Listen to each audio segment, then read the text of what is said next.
from the topic, Learn the Lesson. Can you tell somebody to learn the lesson? Learn the lesson. Oh, you don't really believe that, do you?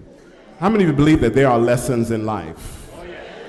There are lessons to learn in life, and as disciples, as we look at discipleship, it's important to know that that's what it's all about, learning and growing in Christ. We learn and we grow. First we come to know him, and then eventually we get to know him even better. Amen? And then we tell somebody else about who we know and what the Lord has meant to us.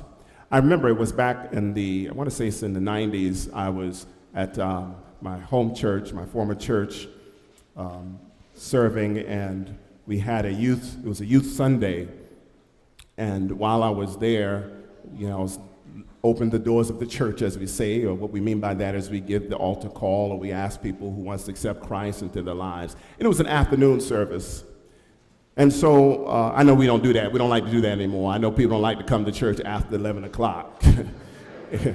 But anyway, nevertheless, we had a worship service afterwards, and while we were there, I held my hand up as I normally do, and through the door, someone came down the aisle, and as he came down the aisle, he came closer to the front. He had on some jeans. Now, back in the 90s, you come to church, some jeans, people, well, who is this? He came down the aisle, and I saw the kids whispering. I was like, okay, well, who's this guy? I never saw him before, and, he wasn't part of the church, but that's okay, because we want to make sure that we spread the gospel so that whoever will come. So this young man, he came down the aisle, and he came up right up on the pulpit, and I shook his hand and greeted him, and he told me who he was. And when he said it, all the young people was, wow. You know who it was? Mace. Has anybody heard of Mace? I'm not talking about the spray mace. I know somebody's Mace. Psst, no. I'm just curious, how many youth have heard of Mace? Just curious. Yeah. Some of the older ones heard of it, right? Now, you'll probably hear a little bit more about him because I hear he's back in rap now. But he started out with P. Diddy. Anybody heard of P. Diddy? Or what is his real name now? Sean Combs and P. Diddy and all, I don't know how many names he has. But anyway, Mace started out. Anyway, make a long story short, Mace accepted Christ back in the late 90s, and he came to convent. And we were all excited about it. From there on, shortly thereafter, a few years later, following him, he went on and he started pastoring a church, I believe down in Atlanta, Georgia. And now I'm hearing that he's no longer doing what he was doing. And that's a whole other story. I'm concerned about that. But you know what I learned? I said, Lord, you have a way of reaching people who we can't see. He wasn't necessarily coming to our specific church, but it's obvious that God was dealing with him. And he was looking for help, and he sought God, and he came forward, and he heard what was shared that afternoon, and he came down the aisle. So God is able. And even in the midst of whatever he's dealing with now, I do believe that God is able to get in. He is able to win anybody over. So I would say that for me, that was a very interesting lesson that I learned. As we look at the text today, and this is maybe a little different approach to bringing the message today, but Corinth was known as a sin city. It was known to be very filthy, and yet you got a church of people in Corinth. That's why they call it the Corinthians, and they were part of this church. And they were struggling. They had issues inside the church, and they had to deal with the issues on the outside of the church. The issue was that, well, there were several issues, but the thing to know about is that here it is, you got a world that's impacting the church instead of the church impacting the world. So there was a lot going on there. And so Paul, the Apostle Paul, had to be raised up by God to go there and to address these issues.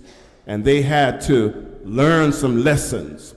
But as I began to pray about this, and I said, Lord, now, how do you want to bring this message? Every now and then it's good to look and see how God can do something fresh for us.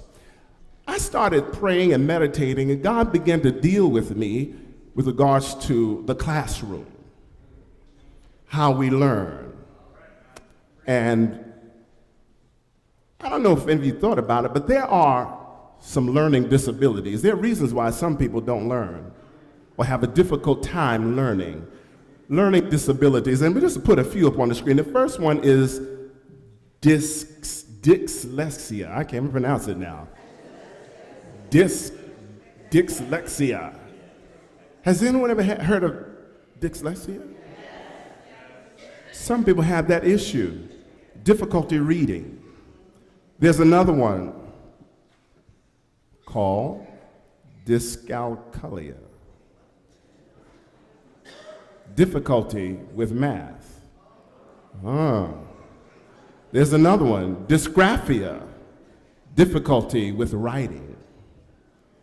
There's another one, dyspraxia, difficulty with fine motor skills, hand and eye coordination, balance, and manual dexterity. Some people have dysphasia. It's a difficulty with language.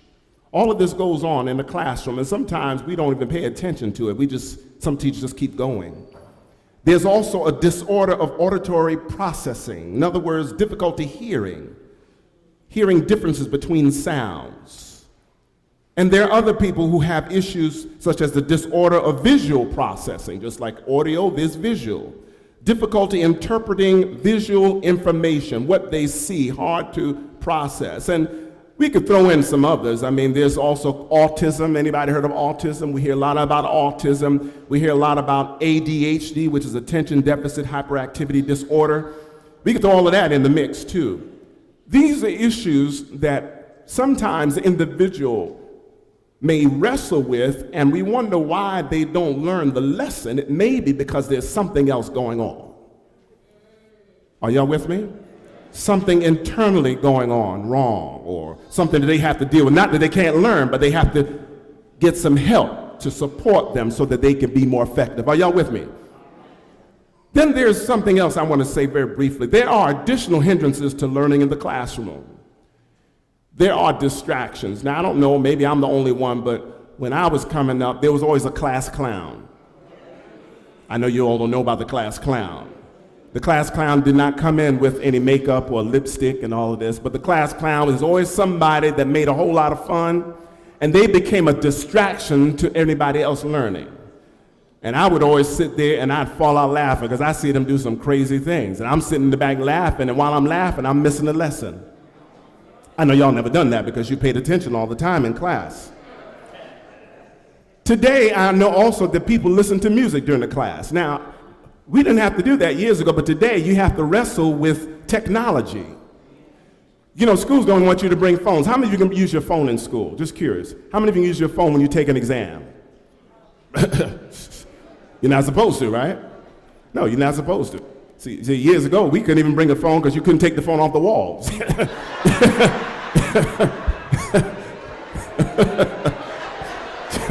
And you better not take that phone off the wall because you know what's coming at. Anyway, I'm sorry, I didn't mean to take off my belt. But anyway, but those are distractions. You sit in the classroom and you can't listen because you can't learn something because you're so busy playing with your phone and you're listening to some music. I've seen, Snapchatting and all that kind of stuff. Y'all know. And then you have some people who just don't want to listen. They don't want to listen. They sit in the classroom, they know everything. They don't want to listen. Some people, they're just lazy. They could, but they just won't push themselves. They just sit there. Everything is boring to them. When are we going to finish with this? And you know what? It dawned on me, that's almost like the church. Some people can't learn because they're looking at everybody moving. Somebody gets up. Look at him, look at her. What's she doing? What? There's always a clown in the church. Somebody is doing something so they can be seen. They know you looking at them. But they want to draw attention to themselves. Always got to be moving, doing something. Some people won't sit still. If you don't sit still, you can't learn anything if you don't sit still and pay attention, even in the church. And then some people, they don't want to learn. They know everything. Oh, I learned that years ago. I remember hearing about that. And then some people, they just get kind of lazy. Take out your Bibles. Let's turn to the book of Genesis. They're all in the back.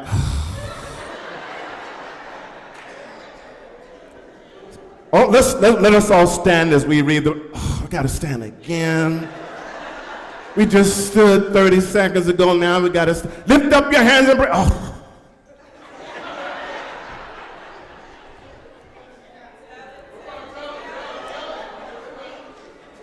And don't you know that this is a classroom?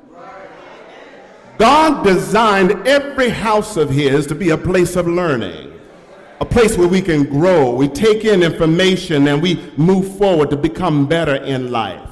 There are many lessons in life, many lessons. I never forget, I was in class, get right to the text and make a few points today, but I remember being in class, and I think it was ninth grade, my senior year in middle school. And while I was there, I was, I'm always listening to people, you always got the class clown. Well, this class clown, he said, hey, let's go back to the classroom during lunch. Come on, James, why don't you come on with us? So I'm going back with them. You know what they did? We just finished taking a test. And so the teacher left the test on the desk. So he went back there and brought about 2 or 3 other guys with him, and here I am, up in the mix, looking at him, just following the class clown. They started changing their grades, changing their exams, I should say, the answers. So they looked at somebody that they knew was smart. Isn't that interesting? It's interesting, in the classroom, you know who's crazy and you know who's really smart. Have you noticed that? So anyway, all of a sudden the professor came down the hall. It's lunchtime. He's not supposed to be here. So what they did was they all went running around and they said, shh, be quiet, making all this noise. Then they get up in the closet. Let's go up in the closet. They got up in the closet and somebody slammed the door. Oh, Lord. And guess who's up in the closet with them? James Bernard Logan, your pastor, standing up in the closet. All because I was following a class clown, just hanging around. I didn't change mine, but I'm up in there. He came in there, oh my Lord, I'll never forget his name, Mr. Adler. I'll never forget Mr. Adler. Oh gosh, but anyway, I won't tell you the rest of the story. I know you don't want to hear the rest of the story.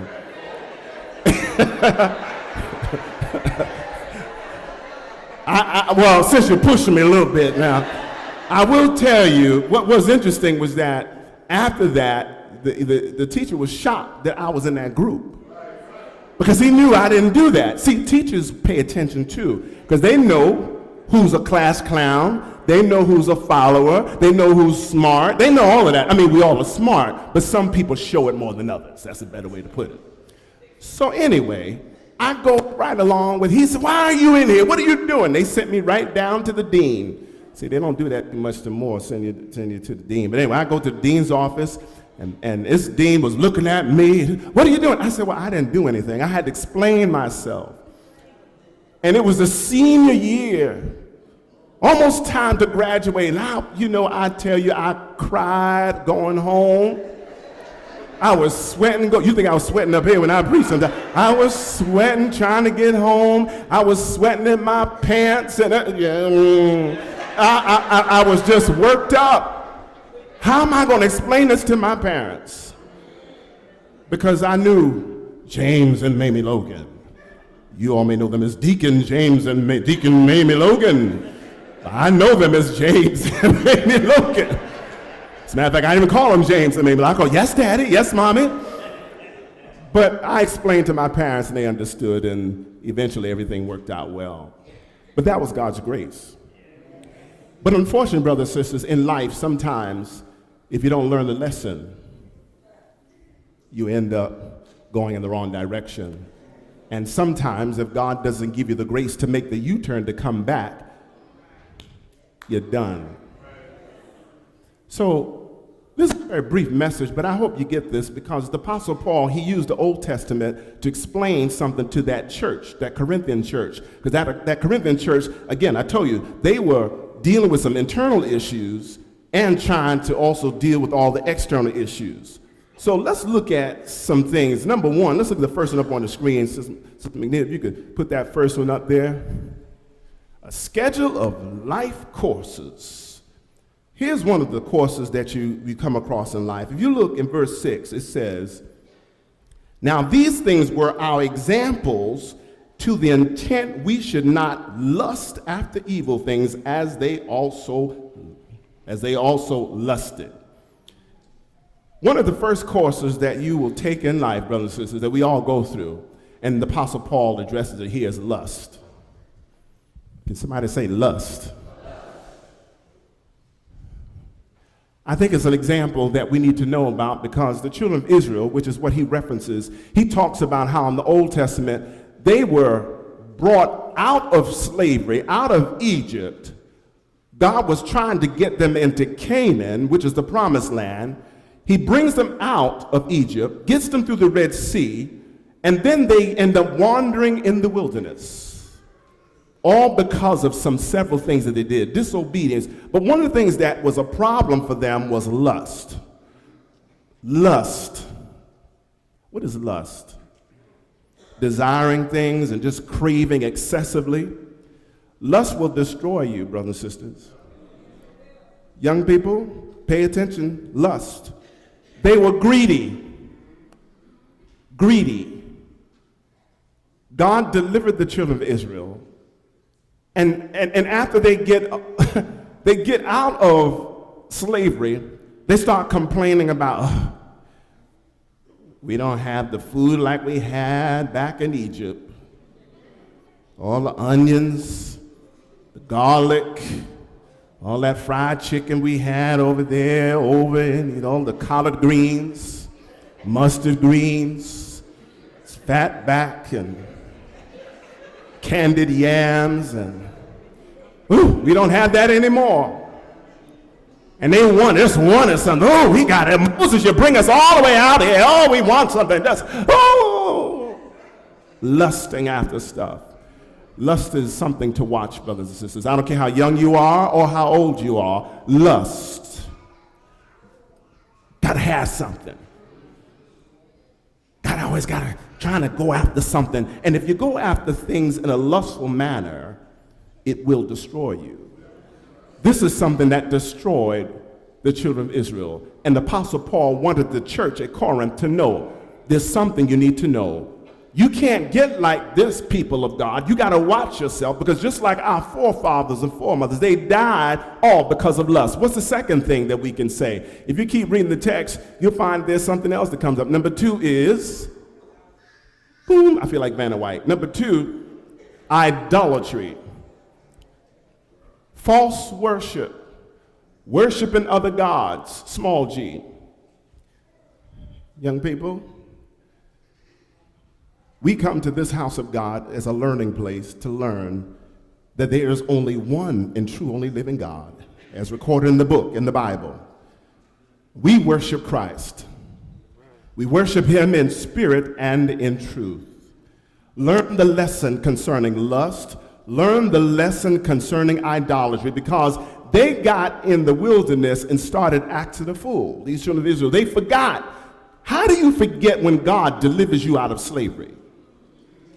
As a matter of fact, for every African American in particular here, and then we have others too who have a history, if you know that there has been some slavery, some type of slavery and oppression in your lineage, then you know that if God delivered you and made it possible for you to be here today, we should be thankful and worship the one and only true living God. But many of us have gotten complacent. We get a little education, we get some degrees, we get some money and a little house or two, and get some 4 wheels, a car, and we forget about all the people that sacrificed their lives so that we could have what we have. And if you keep on looking at black history and studying, and I'm not trying to go through this in particular, but you'll find that even in slavery, people were worshiping God. Worshiping God. And here we come in a house like this, sanctuary, beautiful sanctuary, and sometimes we got to pump and prime people, and we got to, come on, let's go, let's stand up. We shouldn't have to do all of that. It doesn't matter. It's particularly young people, learn the lesson of worship. Don't wait until I'll wait till I get to college. You don't have to wait until you get to college to worship God. You can worship God anywhere. You can worship him at home. You can worship him in the church. But make sure you worship the Lord in spirit and in truth, because tomorrow's not promised to anyone. Learn the lesson regarding lust. Learn the lesson regarding idolatry. What about something else? Number 3. What's the third one that will come up? Fornication. It's in the text. It's right there in verse 8. Fornication. Notice, verse 8 says, neither let us commit fornication, as some of them committed and fell in one day 23,000. That's a lot of folk. Brothers and sisters, I could go through all of this. I'm just trying to keep this simple and quick, but yet at the same time not miss what God is saying.